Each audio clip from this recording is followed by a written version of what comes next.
Hi everyone, Sat Shri Akal, welcome to the channel. Ago and before, ये दोनों words कहाँ पे use करने हैं?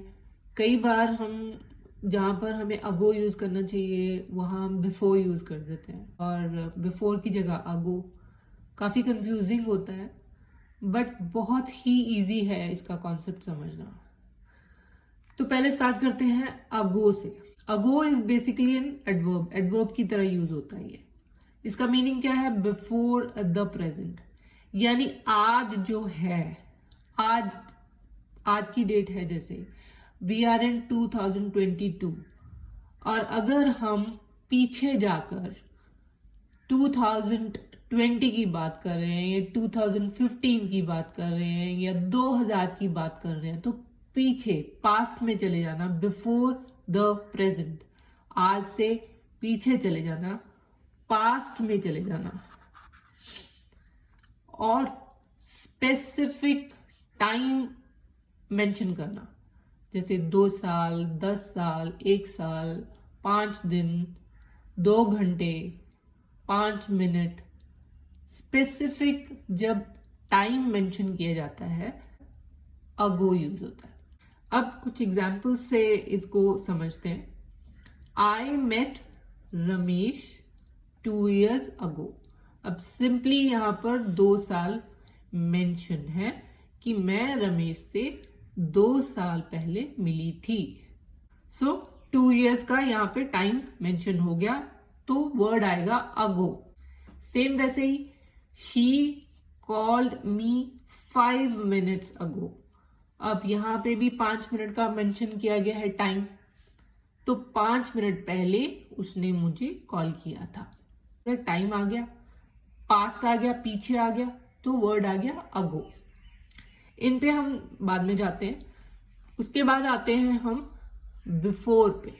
बिफोर एडवर्ब की तरह भी यूज होता है, प्रेपोजिशन की तरह भी यूज होता है, कंजंक्शन की तरह भी यूज होता है। इसका मतलब क्या है? Any time earlier. एग्जाम्पल से हम समझते हैं कि I have never met Shruti before, कि मैं उसको पहले कभी नहीं मिला। जैसे यहां पर हमने मेंशन किया था time, that I met Ramesh 2 years ago. यहां पर हम सिंपल बोल रहे हैं I have never met Shruti before, मैं श्रुति से पहले कभी नहीं मिली। एक तो मीनिंग ये हो गया पहले कभी नहीं मिलना, टाइम फ्रेम मेंशन नहीं है, जनरली बात कर रहे हैं कि पीछे पहले हम इसे कभी नहीं मिले। अब इसका दूसरा मीनिंग होता है in front of. Front of, he stood before the mirror and checked the fitting of his dress. शीशे के सामने वो खड़ा होकर उसने अपनी ड्रेस की फिटिंग चेक की। तो यहां पे भी बिफोर यूज होता है।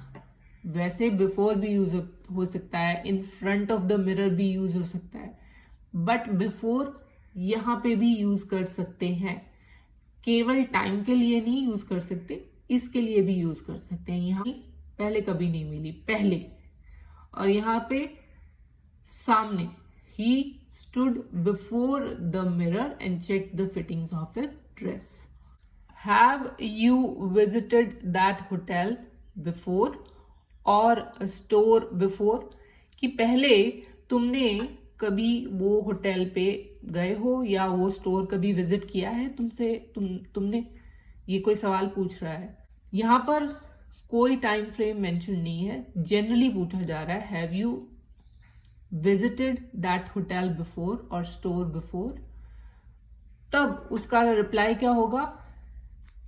yes I visited it और yes I went there 5 days ago, क्योंकि अगेन यहां पे टाइम फ्रेम मेंशन है।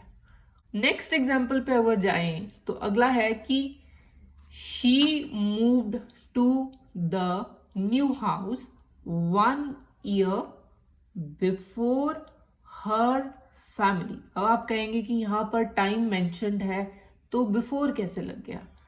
आप ध्यान से देखो कि इसमें कॉन्टेक्स्ट ही अलग है।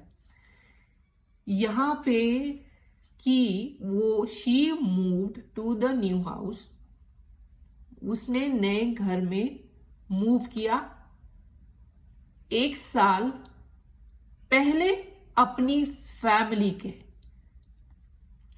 यानी कि वो पहले वहां चली गई, 1 साल तक वहां रही, पर उसकी फैमिली 1 साल बाद आई.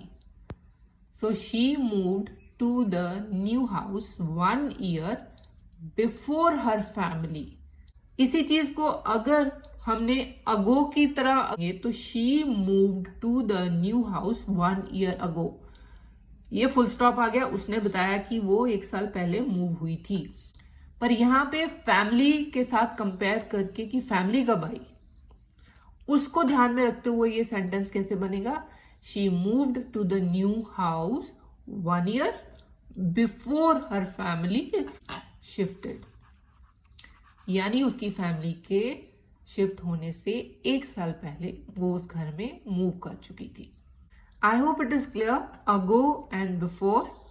And if you have any doubts, please आप कमेंट सेक्शंस में पूछना.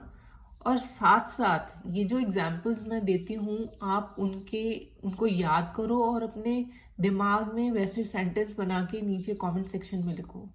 उससे साथ साथ आपकी प्रैक्टिस होगी. Practice makes a man perfect.